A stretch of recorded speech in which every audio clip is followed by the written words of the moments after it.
Il y a une raison à tous les comportements de merde en ésotérisme, etc. C'est que plus on est loin de la vérité, plus on reste dans le déni. C'est-à-dire que quelqu'un qui n'a jamais fait d'ésotérisme sera totalement à la ramasse, parce que l'autre personne ne comprendra pas du tout ce que l'autre personne dit. Les personnes qui sont vraiment axées sur les magnétiseurs, etc., ils ont du mal aussi, avec tout ce qui est surnaturel, mais surnaturel. Ensuite, on passe sur plus des sorcières, sorciers et médiums qui ont l'habitude, mais il y a encore des choses qui bloquent, quoi, hein, clairement. Et voilà, et plus on se rapproche du niveau de conscience de la même personne, plus c'est simple de comprendre l'autre. Mais plus c'est éloigné, moins on comprend, et plus on doute, et plus on raconte des conneries. Et ça, c'est à chaque fois comme ça, à chaque fois. On le retrouve sur les réseaux, on le retrouve dans la vie réelle. Certains, dès qu'on casse leurs croyances, c'est directement de la colère, c'est de l'injustice, c'est de l'incompréhension, c'est même de l'agressivité. Ça se traduit parfois par des attaques, ça se traduit par des mensonges, ça se traduit par des insultes. Et ça, c'est régulier. Et à chaque fois, c'est la même chose, c'est la différence, quelque part, de potentiel entre les personnes. Un peu comme en électricité, mais avec les personnes. Et souvent, c'est de l'ordre spirituel. Plus on est éloigné, plus les gens restent dans leur délire de merde. Donc plus les gens sont éloignés spirituellement de vous, donc plus le potentiel est différent, moins les gens comprennent. Parce que les gens n'ont pas forcément besoin d'être médium, n'ont pas forcément besoin d'être... ce que certains appellent un maître spirituel. Hein. D'ailleurs, j'ai vu des trucs sur les réseaux comme quoi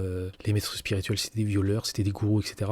Bon, après, ça dépend comment on se définit. Moi, je me définis pas forcément comme un maître spirituel, mais ne changeons pas ce sujet. Comme quoi, il y en a qui devraient se remettre en question. Enfin bref. Toujours est-il qu'on n'a pas besoin d'être médium, etc., pour avoir une forme d'ouverture de conscience suffisamment élevée pour ne pas être un gros fils de pute. D'une manière moins vulgaire, plus les gens ont une ouverture d'esprit importante, en tout cas ont un niveau de conscience important, sans pour autant être médium, sans pour autant être sorcier-sorcière, sans pour autant être magnétiseur, sans pour autant être du métier, eh bien ça ne pose pas de problème. Donc c'est bien une différence de potentiel en termes de niveau de conscience qui crée ces barrières sociales, intellectuelles, etc. Mais voilà dessus. Allez, je vous dis bonne soirée et à bientôt pour d'autres vidéos. Et n'hésitez pas à me suivre, à vous abonner. Et voilà, tout simplement.